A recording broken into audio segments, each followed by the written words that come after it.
Well, the last I checked, the governor did not appoint anybody to the Supreme Court.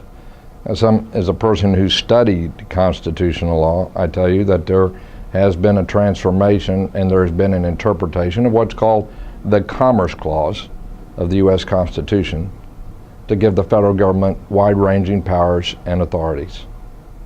I think there should be some limits on what the federal jurisdiction should be.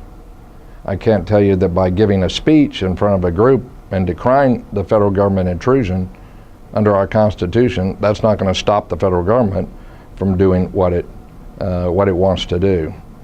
I'll tell you the source of redress, and it's an effective source of redress. The federal government doesn't exercise any powers not granted to it by statute of the United States. A statute is a piece of legislation that passes through Congress. And it's about time we took a look at what those statutes were and ask our lawmakers to be accountable where those statutes infringe on the prerogatives of state government. I'll tell you what, almost every federal requirement, every federal grant comes with a number of strings attached to it. Don't let people tell you that some don't have any, because I haven't found one. Of the over $12 billion in the federal stimulus funds that Governor Perry requested in writing and accepted, all of that had strings attached to it.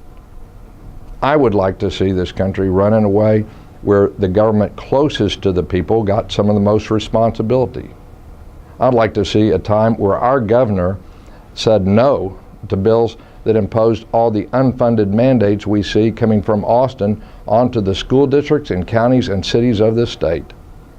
And any mayor or county commissioner or school board member on either party will tell you about the mandates that have been imposed, not just by Washington, but by Austin in the last 10 years. We need to reverse that trend, and the best way to do it is by electing new leadership.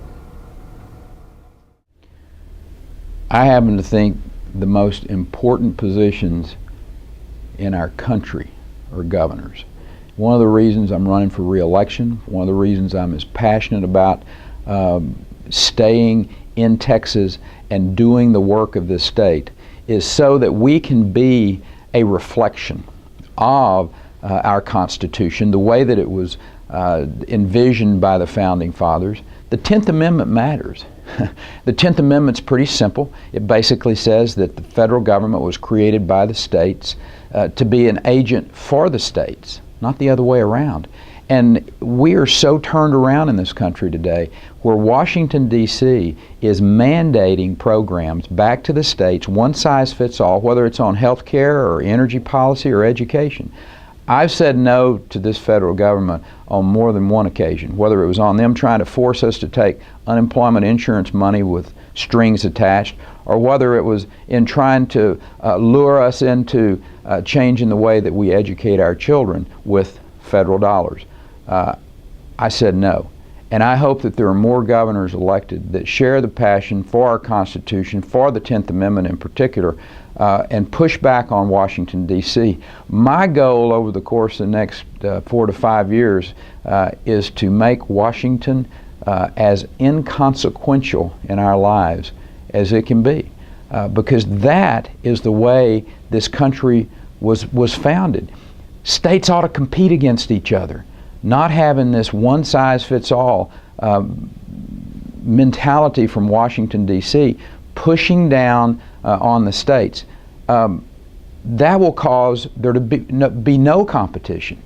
And we know what the result of that is. That's socialism. And America is not a socialist country. It has failed in every place that it's been put into to effect. And we don't need to see any more to know that what this administration and this Congress is doing is not healthy for competition in this country. So if there's one thing that you're going to see me focused on and me talking about a lot, as I have since last April 15th, and tea parties all across this country, and speaking of tea parties, I hope you will continue to go to them. If you haven't been, go find one, be engaged in a tea party across the country as we go forward, because it's been that passion, that focus that has made this administration realize they're on the wrong track.